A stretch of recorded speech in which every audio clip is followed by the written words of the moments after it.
O paganismo, ele era fundamentado em 3 elementos: templo, oferta e sacerdócio. O paganismo é fundamentado nesses 3 elementos.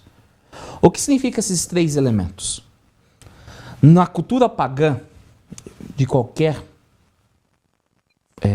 filosofia, a ideia é o seguinte: existem as divindades que estão lá no realmo das divindades. Eles não têm interesse de se envolver com seres humanos e eles não têm nenhuma motivação para se envolver com seres humanos. Então, o que os seres humanos precisam fazer? Os seres humanos precisam tentar atrair os deuses para a sua cidade, para a sua nação, para o seu povo, para a sua tribo, para que Deus agora possa conceder a estas pessoas alguma bênção. Como que eles atraíam os deuses no paganismo? E você pode ler isso em qualquer lugar, livros de história e tudo mais. Eles costumavam construir casas, moradias para esses deuses. E quanto maior e mais belo e mais luxuoso, mais apelativo seria para o Deus descer na esfera humana para que pudesse habitar com o ser humano. Então o ser humano está tentando fazer uma barganha com Deus. Interessante que alguns desses templos, eles ofereciam camas de ouro ou quartos. O templo não era um local de adoração, mas era um local de habitação da divindade. Como que ele fazia isso? Através desses templos e através de ofertas também.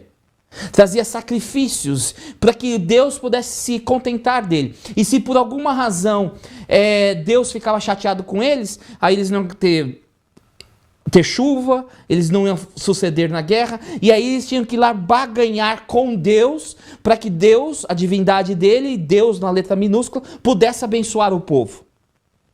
Só que as pessoas não tinham acesso a essa divindade, então você tinha o quê? O sacerdócio.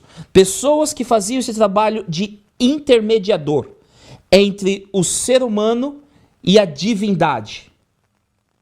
Nesse processo, alguns políticos, governantes, falaram assim, não, isso aqui é importante.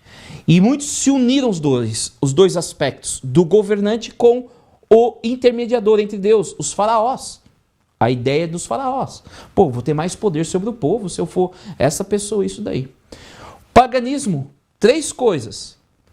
Templo, aonde o Deus mora, e eu vou construir para atraí-lo. Oferta, algo que eu vou dar para Deus para eu agradar a Deus. E alguém que vai fazer esse trabalho por mim, porque eu não posso me aproximar dos deuses. O que o judaísmo foi formado? Templo, oferta e sacerdócio. Interessante, Deus sempre parte do desconhecido para o conhecido.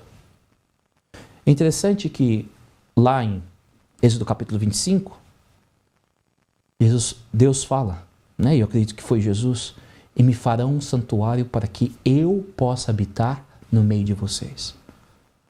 Não são as divindades que os israelitas estavam acostumados, que eles construíram muito aqueles prédios para tentar atrair lá no Egito os deuses. Não foi uma iniciativa dos israelitas, mas é Deus aproximando os israelitas dizendo, eu quero estar com vocês. A oferta que esse Deus apresenta e fala, não é para mudar o humor de Deus ou para ganhar favor, mas para a salvação do ser humano. Porque sem derramamento de sangue não há perdão para os pecados. A oferta que o ser humano apresenta no santuário não está ligada em benefício do Deus, mas está ligada ao benefício do ser humano, a salvação do ser humano. Você vê, Deus apresenta parte do conhecido para o desconhecido. Essa sempre foi a metodologia de Deus. Jesus ensinou assim, olhai os lírios do campo, veja aquilo que você conhece, deixa eu te levar para coisas que você desconhece. E isso também é o conceito do judaísmo. E judaísmo você tem o sacerdócio. E é interessante que o sacerdócio, e o objetivo original, e se você não sabe disso, eu aconselho você a ler Êxodo do capítulo 19, o sonho de Deus era ser uma nação de sacerdotes, Israel.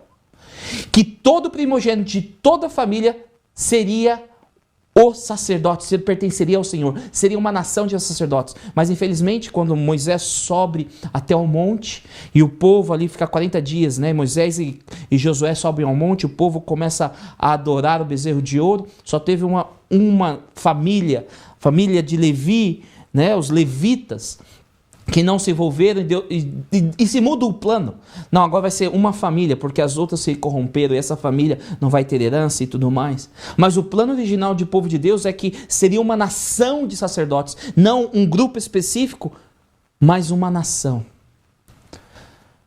Você vê elementos similares, mas objetivos diferentes.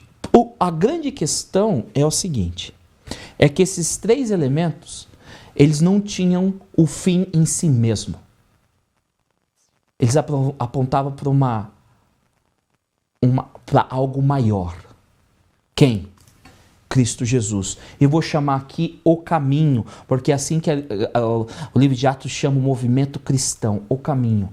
O caminho, ele fala o seguinte, o que era o templo? Deus entre nós. Quem é que foi entre nós? Cristo Jesus. Ele é o templo. Ele fala, eu vou destruir esse templo em 3 dias e vou reconstruí-lo. Jesus é o templo porque ele é a presença de Deus entre nós. Quando Jesus morre, o véu rasga-se de cima a baixo, dizendo, eu não preciso mais desse templo, esse templo não tem necessidade, porque o Filho de Deus está entre nós. A oferta, Jesus é a oferta. E Jesus é o sacerdote. E é interessante que o contexto do livro de Hebreus, que provavelmente Paulo escreveu, foi um sermão que Paulo fez, que provavelmente Lucas ou outro copista anotou, mas a ideia da carta aos Hebreus é de que os hebreus ou aqueles judeus que aceitaram o cristianismo, eles estavam tristes porque eles perderam a identidade dele. Você vê, a identidade do povo judeu, até nos dias de hoje, não está muito ligado na crença em Deus, mas está ligado às suas tradições. E o templo, a oferta e o sacerdote é muito ligado à identidade judaica. E os cristãos judeus eles estavam tristes. Nós não temos mais um templo, nós não temos mais oferta a entregar e não temos sacerdote. E agora Paulo ele fala, quão maior é o templo que nós temos em Jesus Cristo, a consumação do templo.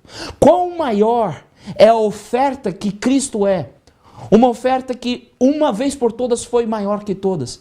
E quão maior é o sacerdócio de Jesus Cristo. Jesus Cristo é o templo, Jesus Cristo é a oferta, Jesus Cristo é o sacerdote, o mediador entre Deus e o homem.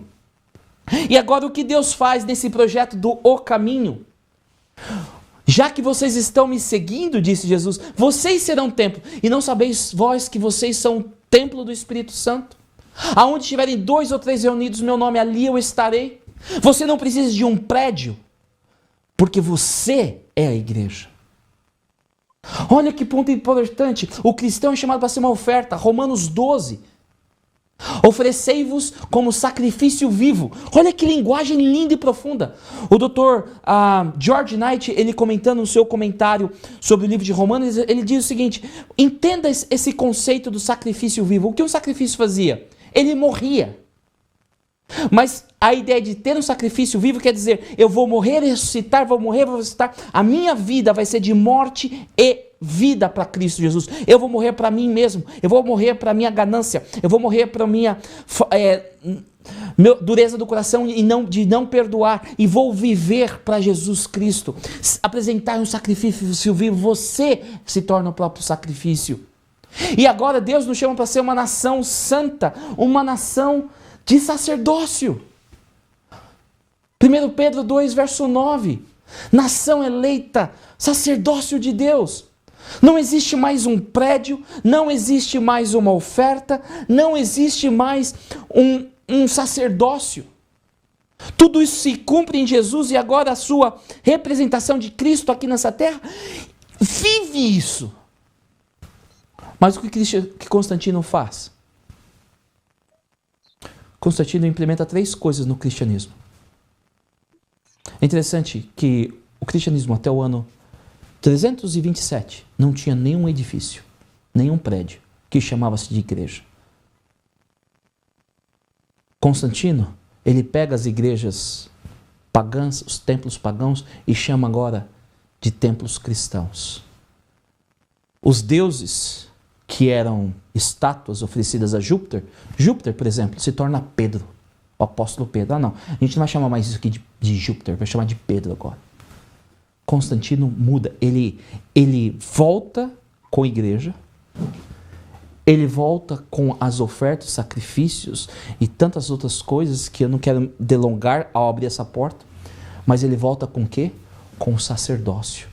Tem um grupo diferenciado.